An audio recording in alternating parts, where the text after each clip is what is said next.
Students हम discuss करेंगे important news के बारे में। First news is regarding the deputy CM के पर्सपेक्टिव से है। महाराष्ट्र के वहाँ पे डिप्टी सीएम का अपॉइंटमेंट हुआ है। कुछ दिनों पहले हमने रीड किया था कि महाराष्ट्र के एक डिप्टी सीएम है जिनका कि प्लेन क्रैश के अंदर डेथ है वो हुआ था। तो उन्हीं का जो वाइफ है सुनीत्रा पवार, उनको यहाँ पे डिप्टी सीएम के रूप से अपॉइंट किया गया। और सुनीत्रा पवार महाराष्ट्र का फर्स्ट वुमेन डिप्टी सीएम है, उसके रूप से भी सर्व है वो इनके द्वारा। बेसिक इन्फॉर्मेशन आपको क्या पता होना चाहिए, अपॉइंटमेंट प्रोसेस के बारे में आपको जानकारी होना चाहिए। स्टेट का ये जो गवर्नमेंट स्ट्रक्चर है जिसमें सीएम का चाहे अपॉइंटमेंट हो या आप देखिए कि डिप्टी सीएम का अपॉइंटमेंट हो, और काउंसिल ऑफ मिनिस्ट्री के अंदर में जिन पर्सन्स को एज ए मिनिस्टर के रूप से अपॉइंट किया जाता है, तो ये ऑल थ्री अपॉइंटमेंट है वो गवर्नर के द्वारा कैरी आउट है किए जाते हैं। तो स्टूडेंट जो एमएलएज जो यहाँ पे इलेक्ट हुआ करते हैं, मेंबर ऑफ लेजिस्लेटिव असेंबली, उनका जो अपॉइंटमेंट प्रोसेस है वो आपको किसके थ्रू देखने के लिए मिलेगा। अब देखिए कि जो एमएलए जब अपॉइंट हुआ करते हैं, अगर वहाँ पे इलेक्शन कंडक्ट हुआ है लार्जर वे के अंदर में, तो उस दौरान में तो एक प्रो टाइम स्पीकर का जो पोस्ट है वो क्रिएट किया जाता है कि जो ओथ प्रोसेस है वो उनके द्वारा कंप्लीट है वो हो सके। अगर यहाँ पे बाई इलेक्शन के दौरान में कोई एमएलए है वो इलेक्ट होके आता है बाई इलेक्शन प्रोसेस के थ्रू, तो उस दौरान में जो ओथ प्रोसेस है वो आपको स्पीकर के थ्रू देखने के लिए मिलेगा। अब यहाँ पे जो न्यूज है उसमें डिप्टी सीएम पोस्ट के बारे में मेंशन है, तो क्या स्टूडेंट्स कॉन्स्टिट्यूशन के अंदर में डिप्टी सीएम का जो पोस्ट है उसके बारे में मेंशन किया गया है। आप देखिए कि कॉन्स्टिट्यूशन के अंदर में इस पोस्ट के बारे में मेंशन है वो आपको नहीं मिलता है। कॉन्स्टिट्यूशन का जो आर्टिकल 164 है वो बोला करता है कि जो काउंसिल ऑफ मिनिस्ट्री है उसको हेड किसके द्वारा किया जाएगा, चीफ मिनिस्टर के द्वारा हेड किया जाएगा काउंसिल ऑफ मिनिस्ट्री। बेसिकली एक पॉलिटिकल पोस्ट है, काफ़ी बार जो पॉलिटिकल एस्पिरेशन है उसको फुलफिल करने के लिए अगर कोई लार्जर स्टेट है वहाँ हर एक एरिया से रिप्रेजेंटेशन है वो हो सके, तो हर एक एरिया से पॉलिटिकल पार्टी है वो कोशिश करते हैं कि डिप्टी सीएम को अपॉइंट है वो किया जाए। इसके अलावा आप देखिए कि कोलिशन का गवर्नमेंट है, तो कोलिशन गवर्नमेंट के दौरान में जो जो पार्टी वहाँ पे कोलिशन में है वो वहाँ पे डिप्टी सीएम का अपॉइंटमेंट है वो उस तरीके से भी हुआ कर। नेक्स्ट अगर हम बात करें क्या कोई मिनिस्ट्री है जो डायरेक्टली हेड की जाती है डिप्टी सीएम के द्वारा, तो आप देखिए कि जो मिनिस्ट्री है वो नहीं हेड की जाती है। जो डिप्टी सीएम हुआ करते हैं वो इक्विवेलेंट टू कैबिनेट मिनिस्टर हुआ करते हैं। अब उनको कौन से एरिया के अंदर में कौन से जो पोर्टफोलियो हैं वो अलोकेट किए जाएंगे, चीफ मिनिस्टर का जो चीफ मिनिस्टर या जो पॉलिटिकल कोऑपरेशन है उसके ऊपर डिपेंड करता है कि उनको कौन से जो पोर्टफोलियो हैं उनका अलोकेशन होगा। यहाँ पे वुमेन डिप्टी सीएम के बारे में भी मेंशन है, तो क्या स्टूडेंट्स हमारे कंट्री के क्या अलग अलग पार्ट के अंदर में वुमेन डिप्टी सीएम है वो प्रेजेंट समय में सर्विंग सिचुएशन में है। तो आप देखिए कि राजस्थान के वहाँ पे भी एक डिप्टी सीएम है जो कि वुमेन ही है। उड़ीसा के वहाँ पे भी प्रेजेंट समय में एक आपको जो डिप्टी सीएम है वो वुमेन आपको मिलेंगी। तो इस तरीके से आप देखिए कि कंट्री के अलग अलग पार्ट के अंदर में वुमेन डिप्टी सीएम है उनका अपॉइंटमेंट है। हमारे कंट्री के अंदर में आप देखिए कि वुमेन जो चीफ मिनिस्टर हैं क्या उनका कभी अपॉइंटमेंट हुआ है। फर्स्ट वुमेन चीफ मिनिस्टर हैं वो कौन थे, फर्स्ट वुमेन चीफ मिनिस्टर थे सुचेता कृपलानी, सुचेता कृपलानी। और अगर आप महाराष्ट्र से बिलोंग करते हो तो आपके लिए यहाँ पे एक क्वेश्चन है, क्वेश्चन आपके लिए ये है कि क्या महाराष्ट्र के अंदर में भी कभी वुमेन चीफ मिनिस्टर का अपॉइंटमेंट रहा है। क्योंकि आप देखिए कि महाराष्ट्र को लैंड ऑफ रिफॉर्मर्स के रूप से हम रिकॉग्नाइज करते हैं, जहाँ पे वुमेन का जो एजुकेशन है जिसके लिए सावित्रीबाई फुले हैं, जिन्होंने आप देखिए कि जो गर्ल्स का स्कूल है वो काफ़ी अर्लियर फेज के अंदर में स्टार्ट किया था। 1848 के समय उनके द्वारा स्कूल है उसको ओपन किया गया था। तो आपके लिए यही क्वेश्चन है, अगर आप किसी अदर स्टेट से बिलोंग करते हो तो आपके स्टेट का जो वुमेन चीफ मिनिस्टर रही हैं फर्स्ट, उनके बारे में कमेंट सेक्शन के अंदर में बताना। नेक्स्ट अगर हम बात करें स्टूडेंट्स, यहाँ पे काउंसिल ऑफ मिनिस्ट्री के बारे में भी मेंशन है। तो आप देखिए कि काउंसिल ऑफ मिनिस्ट्री है उसके अंदर में कितने पर्सन्स को एज ए मिनिस्टर के रूप से अपॉइंट किया जा सकता है। अर्लियर फेज के अंदर में किसी भी तरीके का लिमिटेशन है वो नहीं हुआ करता था, लिमिटेशन है वो नहीं हुआ करता था। लार्जर वे के अंदर में जो पॉलिटिकल एस्पिरेशन है उसको फुलफिल करने के लिए काफ़ी सारे लोगों को मिनिस्टर अपॉइंट है वो किया जाने लगा काफ़ी सारे स्टेट्स के अंदर में। तो बाद में ये जो लिमिटेशन है उसको लाया गया 91st कॉन्स्टिट्यूशन अमेंडमेंट एक्ट के through. 91st constitution amendment act के थ्रू कहा गया कि असेंबली का आपका जो स्ट्रेंथ है उसके 15% जो लोग हैं, असेंबली का जो आपका स्ट्रेंथ है उसके 15% लोगों को ही आप एज ए मिनिस्टर के रूप से अपॉइंट कर सकते हो। मिनिमम मिनिमम जो नंबर्स हैं वो भी यहाँ पे डिसाइड किए गए कि 12 आपके पास में मिनिमम मिनिस्टर हैं वो होने चाहिए। 15% जो टोटल स्ट्रेंथ है उसको भी आपको फुलफिल है वो करना है। नेक्स्ट न्यूज़ के बारे में अगर हम रीड करें तो हमारी जो डिफेंस फोर्सेज हैं, हमारा जो आर्मी है उसके ऑपरेशन के बारे में है। आप देखिए कि आर्मी के द्वारा कुछ ऑपरेशंस को कैरी आउट किया गया था, स्पेशली कश्मीर के अंदर में जो चिल्ली कलान का एक समय हुआ करता है, चिल्लई कलान का समय है जिसमें 40 डेज का हार्श विंटर का जो समय है वो हुआ करता है। तो 40 डेज का जो हार्श विंटर का समय है जिसमें जो टेररिस्ट पर्सन है उनके प्रेजेंस को आइडेंटिफाई करने के लिए डिफेंस फोर्सेज ने अपने ऑपरेशंस को कैरी आउट किया था कि कहीं यहाँ पे जो हाइड आउट्स के एरियाज हैं जिसमें टेररिस्ट पर्सन है वो छिपे हुए तो नहीं हैं, उनको आइडेंटिफाई किया जा सके, एलिमिनेट है वो किया जाए। एक ऑपरेशन यहाँ पे लॉन्च किया गया। ऑपरेशन का जो नाम है ऑपरेशन तरासी फर्स्ट है। क्या ऑपरेशन का नाम आपको याद रखना चाहिए? नाम को याद रखने का ज़रूरत नहीं है। काफ़ी रेयर चांस है कि यूपीएससी इस तरीके से आपसे क्वेश्चन पूछे। यूपीएससी आपसे क्वेश्चन पूछ सकता है कि किसी अदर कंट्री के अंदर में हमने ह्यूमैनिटेरियन सपोर्ट को सेंड किया हो, जैसे कि आप देखिए कि म्यांमार के वहाँ पे जब अर्थक्वेक आया था, तो उस दौरान में जो हमने ह्यूमैनिटेरियन असिस्टेंस को जो सेंड किया था उस ऑपरेशन का नाम है वो क्या था? आपको यहाँ पे एक और होमवर्क देते हैं कि श्रीलंका के वहाँ पे जब साइक्लोन दितवा का इम्पैक्ट हुआ तो श्रीलंका के वहाँ पे जो ऑपरेशन जो हमने ह्यूमैनिटेरियन असिस्टेंस को जो सेंड किया उसका नाम क्या था श्रीलंका के वहाँ पे? म्यांमार के वहाँ पे जब अर्थक्वेक हुआ था लास्ट ईयर, आप देखिए कि अप्रैल मई के समय में, तो उस दौरान में जो ऑपरेशन लॉन्च हुआ, जो ह्यूमैनिटेरियन असिस्टेंस भेजा गया, उसका नाम क्या था? और स्टूडेंट्स, ईरान के वहाँ पे जब यूएस और इजराइल ने बॉम्बिंग को कैरी आउट किया था जून के समय में, जिसको कि 12 डेज वॉर के रूप से भी रिकॉग्नाइज करते हैं, तो ये जो 12 डेज वॉर का जो समय है उसमें उस दौरान में भी हमारे जो सिविलियन पर्सन ईरान के अंदर में थे उनको आप देखिए कि इंडिया के अंदर में लाया गया था। तो क्या उस ऑपरेशन का नाम ऑपरेशन संदू था? ईरान के वहाँ पे जो लॉन्च हुआ था। तो ये 3 ऑपरेशंस को आपको कमेंट सेक्शन में बताना है। नेक्स्ट अगर हम बात करें, ये हमारे जो आप देखिए कि जो डिफेंस फोर्सेज हैं समय समय पे इस तरीके से लॉन्च किया करते हैं जिससे कि टेररिस्ट को आइडेंटिफाई है वो कर सके। आपको यहाँ पे एक और पर्सपेक्टिव से आपको पता होना चाहिए कि आप देखिए कि पिछले कुछ समय से जो टेररिस्ट के जो अटैक्स हैं वो आपको सदर्न पार्ट ऑफ कश्मीर के अंदर में मिला करते हैं। सदर्न पार्ट ऑफ कश्मीर का एरिया है, जम्मू का जो नॉर्दर्न पार्ट का एरिया है, वहाँ पे आप देखिए कि जम्मू एरिया के अंदर में टेररिस्ट पर्सन है जो अटैक है वो किया करते हैं।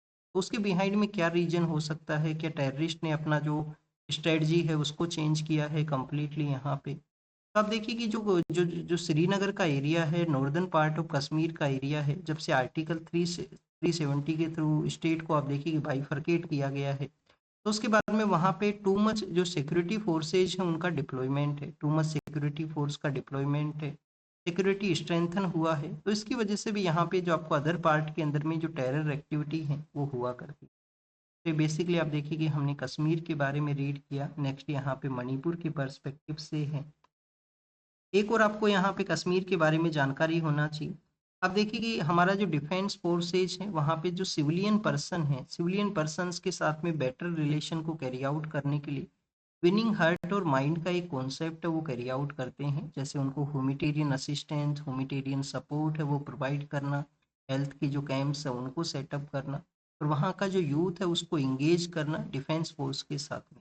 तो एक स्ट्रेटजी है विनिंग हार्ट एंड माइंड, जिसके थ्रू यहाँ पे सिविलियन पर्सन्स के साथ में सिक्योरिटी फोर्सेज हैं जो इंगेजमेंट है वो किया गया। वहाँ पे कुछ एरिया के अंदर में इंटरनेट को भी सस्पेंड किया गया है, क्योंकि आप देखिए कि कुछ ऐसे भी लोग हुआ करते हैं जो टेररिस्ट ऑर्गेनाइजेशन से सिंपैथी है वो रखा करते हैं। उन लोगों को हम किस नाम से जानते हैं? Overground workers. ऐसे लोग जो कि ग्राउंड लेवल के ऊपर में डिफेंस फोर्स का जो मूवमेंट है उसकी रिगार्डिंग में इंफॉर्मेशन प्रोवाइड करते हैं टेररिस्ट पर्सनस को, सोशल मीडिया प्लेटफॉर्म हो या कोई अदर प्लेटफॉर्म के थ्रू में।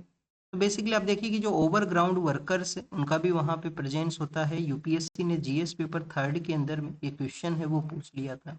जब भी कोई क्वेश्चन पूछा जाए तो ये स्ट्रेटजी आप जरूर से मेंशन करना आपके आंसर के अंदर में कि विनिंग हार्ट एंड माइंड के थ्रू सिविलियंस के साथ में जो बेटर रिलेशन है उसको करने का कोशिश है वो किया।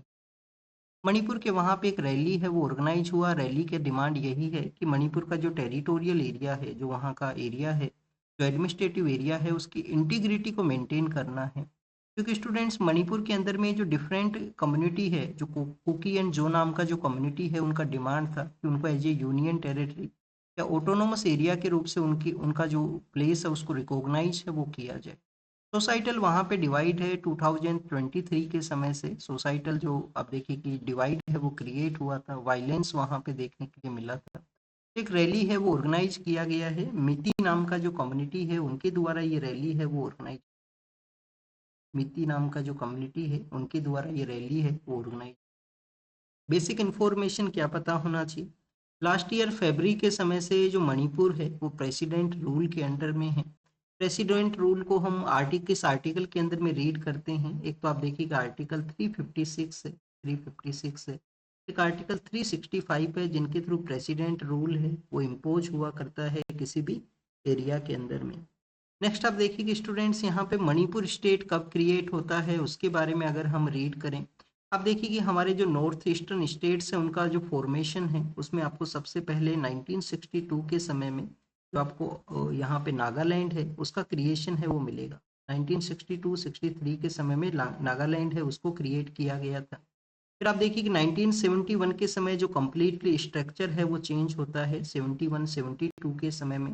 तब 3 न्यू स्टेट्स हैं वो क्रिएट किए गए। एक तो आप देखिए कि मेघालय को क्रिएट किया गया, एक मणिपुर को क्रिएट किया गया और एक जो त्रिपुरा है उसको यहाँ पे क्रिएट किया।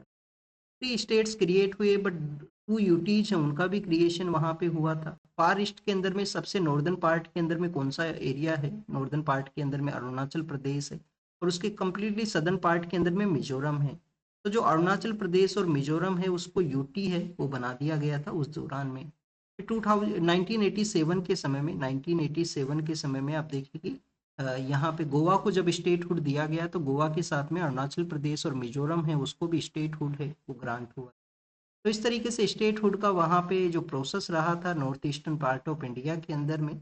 अगर हम बात करें वहाँ पे 6 शेड्यूल के बारे में तो हमारा जो आसाम है, मेघालय है, त्रिपुरा है और मिजोरम है, ये 4 स्टेट्स हैं जहाँ पे आपको 6 शेड्यूल है उसका प्रेजेंस है वो मिलेगा। तो ये मणिपुर के बारे में था, बेसिक हमने रीड किया। नेक्स्ट आप देखिए कि जो अरब कंट्रीज हैं, अरब कंट्रीज के जो फॉरेन लीडर्स हैं उनके साथ में डिस्कशन है वो हुआ है, क्योंकि इजराइल का जो विजिट है उसके लिए हमारे पीएम जाएंगे। तो इजराइल का विजिट से पहले यहाँ पे जो रिलेशंस है उनको एक बैलेंस वे के अंदर में सेटअप है वो किया जा सके।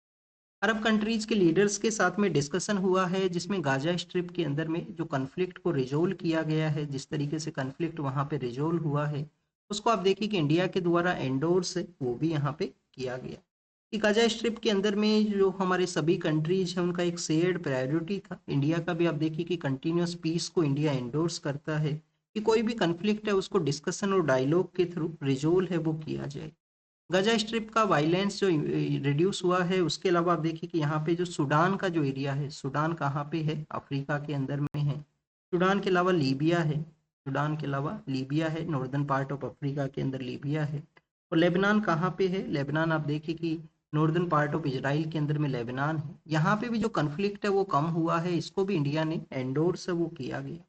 गाजा स्ट्रिप के रिगार्डिंग में यूनाइटेड नेशन सिक्योरिटी काउंसिल के वहाँ पे एक रेजोल्यूशन है जो प्रपोज हुआ था। रेजोल्यूशन का नाम क्या है, 2803, रेजोल्यूशन नंबर 2803, जो कि गाजा स्ट्रिप के अंदर में पीस एस्टेब्लिशमेंट के रिगार्डिंग में है।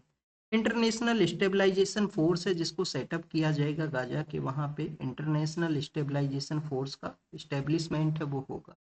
तो इंडिया इस कम्प्लीटली प्लान को प्रेज करता है सिक्योरिटी काउंसिल के वहाँ पे भी, जो कि यूएस का लीडरशिप के अंदर में प्रपोज है वो हुआ।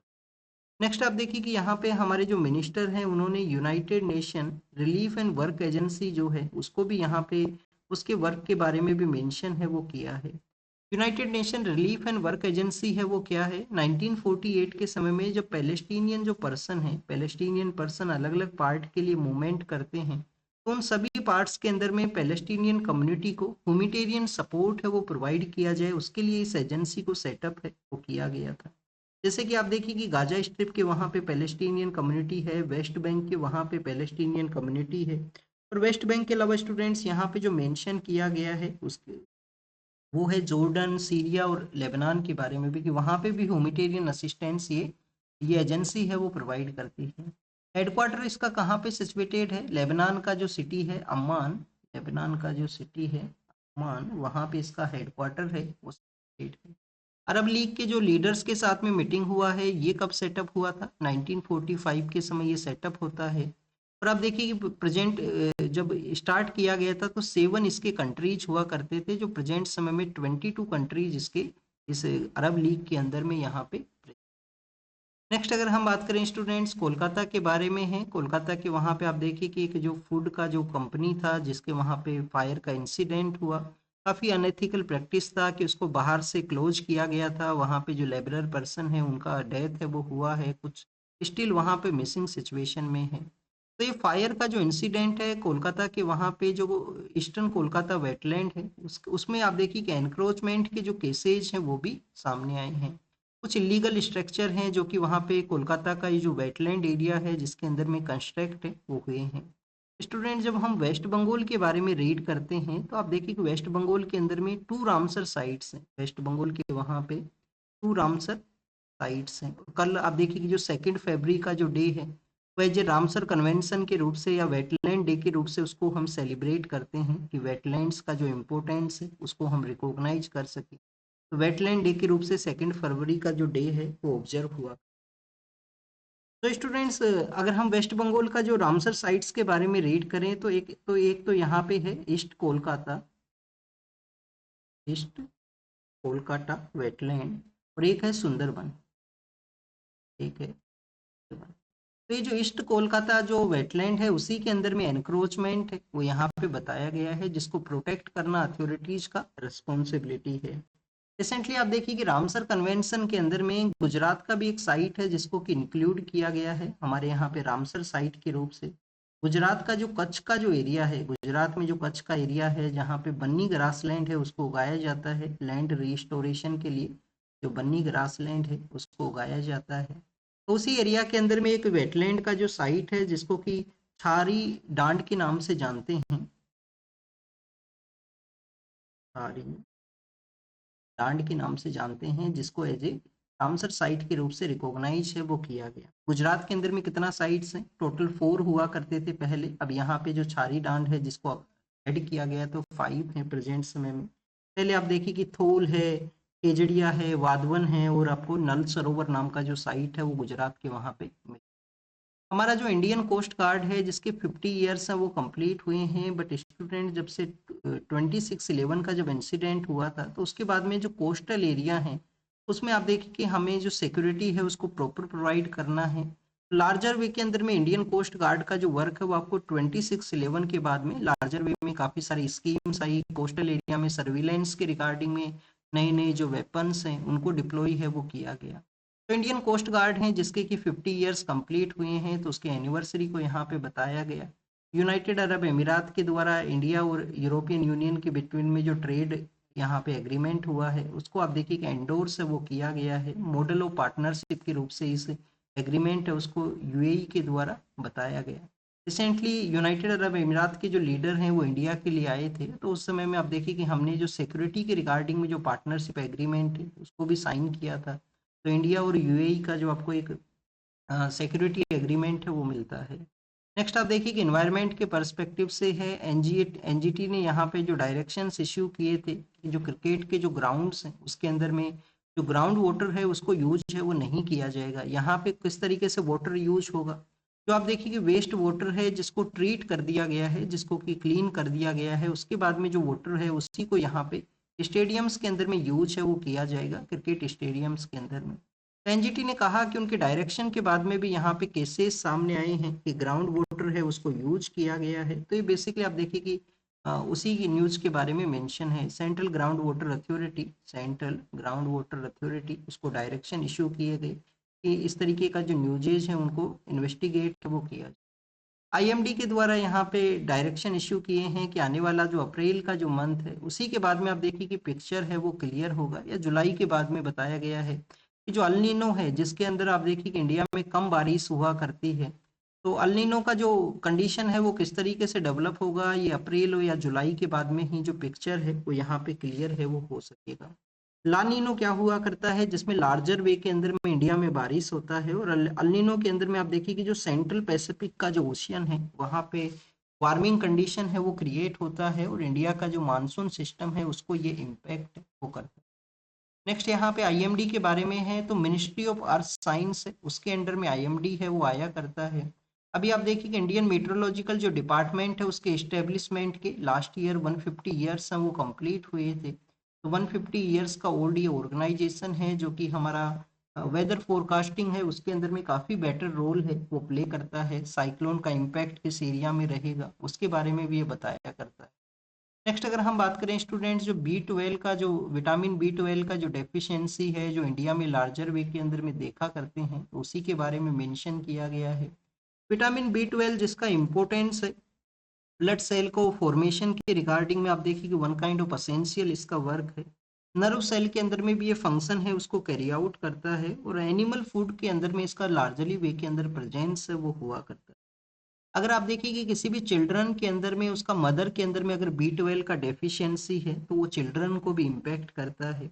ओबेसिटी है वो इंक्रीज हो सकता है उस चिल्ड्रन के अंदर में भी। तो उसी के रिगार्डिंग में पुणे के अंदर में एक ट्रायल बेसिस के ऊपर में इनिशिएटिव को कैरी आउट किया गया। बी 12 का जो इनटेक है उसको इंक्रीज किया जा सके, डेफिशिएंसी है उसको रिड्यूस है वो किया जा सके, उसके इम्पैक्ट हो। तो ये बी 12 के बारे में है जिसको कि रेगुलेटर ऑफ रेगुलेटर्स के रूप से रिकॉग्नाइज किया जाता है हमारे हेल्थ साइंस के सेक्टर के अंदर। फिर आप देखिए कि स्टूडेंट्स बैटरी मैन्युफैक्चरिंग के रिगार्डिंग में हमारे जो इनिशिएटिव हैं उसको यहाँ पे मेंशन किया गया कि एडवांस एडवांस जो केमिस्ट्री सेल बैटरी है, एडवांस केमिस्ट्री सेल बैटरी जिसमें हम चाइना के ऊपर में लार्जली वे में डिपेंड हुआ करते हैं। 2022 के समय एक इनिशिएटिव लॉन्च होता है, 18,000 करोड़ का ये इनिशिएटिव था जिसके थ्रू एडवांस जो केमिकल सेक्टर का जो बैटरी है, केमिस्ट्री सेल बैटरी है जिसमें आप देखिए कि चाइना का जो डिपेंडेंस है उसको रिड्यूस करना था। बट ये प्रोडक्शन लिंक इंसेंटिव स्कीम के साथ में भी इसको इंक्लूड करने के बाद में भी जो ओवरऑल प्रोजेक्ट में आप देखिए कि प्रोग्रेस है वो काफ़ी कम यहाँ पे रहा है। ओवरऑल प्रोग्रेस है वो काफ़ी कम है उसके बारे में यहाँ पे मेंशन है। और इसमें क्या ओनली लिथियम आयन का जो बैटरी है उसका मैन्युफैक्चरिंग होगा। तो आप देखिए कि इस जो एडवांस जो केमिस्ट्री सेल बैटरीज हैं जिसमें लिथियम आयन के अलावा जो अदर एरियाज हैं जैसे कि लिथियम फॉस्फेट का है, मैग्नीशियम कोबाल्ट का है, ऐसा भी जो बैटरीज है उनका मैन्युफैक्चरिंग है वो किया जाए। अभी ओवरऑल परफॉर्मेंस है वो काफ़ी कम है बट यहाँ पे बताया गया है कि आने वाले समय के अंदर में जो इस सेक्टर में जो बैटरी मैन्युफैक्चरिंग है उसके अंदर में जो परफॉर्मेंस है वो इंक्रीज हो सकता है लार्जर वे के अंदर में यहाँ पे मैन्युफैक्चरिंग हो। इंडिया और ईयू का जो ट्रेड डील है उसके बारे में मेंशन है, ऑलरेडी हम रीड कर चुके हैं, मदर ऑफ ऑल डील के रूप से इसको बताया गया है। लार्जर वे में हमारा जो ट्रेड है उसको आप देखिए कि कैरी आउट करेगा 8 कंट्रीज के साथ में। ऑलरेडी हम यहाँ पे फ्री ट्रेड एग्रीमेंट है उसको साइन कर चुके हैं। बट आप देखिए कि 8 कंट्रीज के साथ में जो हमारा ट्रेड हुआ करता है ओवरऑल ट्रेड का 16% वहाँ पे कैरी आउट होता है। और इंडिया और ईयू का जो ट्रेड डील है जिसके थ्रू 12% हमारा जो टोटल ट्रेड है वो कैरी आउट होगा। तो इस तरीके से आपको इम्पोर्टेंस है वो मिलता है कि एक तरफ 8 कंट्रीज हैं जिनका ट्रेड है वो 16% है। ओनली वन ब्लॉक के साथ में जो डील हुआ है जिसमें 12% का यहाँ पे ट्रेड है वो हो सके। हमने आप देखिए कि लार्जर एरिया में कोऑपरेशन किए हैं जिससे कि हमारा जो लेबर इंटेंसिव सेक्टर है उसका एक्सपोर्ट हो सके, स्पेशली जो टेक्सटाइल का सेक्टर है। तो उसके भी डाटा है कि $35 बिलियन का ट्रेड हो सकेगा टेक्सटाइल सेक्टर के अंदर में, जो लेबर मैन्युफैक्चरिंग जो सेक्टर्स हैं उनके अंदर में। क्या सभी एरियाज को ओपन किया गया है इस ट्रेड डील के थ्रू? सभी एरियाज हैं वो ओपन नहीं है। कुछ ऐसे एरिया हैं जैसे कि एग्रीकल्चर का एरिया है, जैसे कि डेयरी का एरिया है जिसमें इंडिया अपना सेंसिटिविटी है उसको शो करता है, इन एरियाज को ओपन है वो नहीं करता है किसी भी डील के अंदर में। तो इंडिया और ईयू के ट्रेड डील के बारे में है, कुछ कंसर्न्स भी यहाँ पे रेज हुए हैं कि ये डील है क्या एग्जिस्टेंस में आएगा, क्या प्रॉपर वे के अंदर में जो जिस तरीके का एक्सपेक्टेशन दिखाया गया है वो यहाँ पे अचीव है वो हो सकेगा। इस तरीके भी जो कंसर्न्स हैं वो यहाँ पे न्यूज में मेंशन है।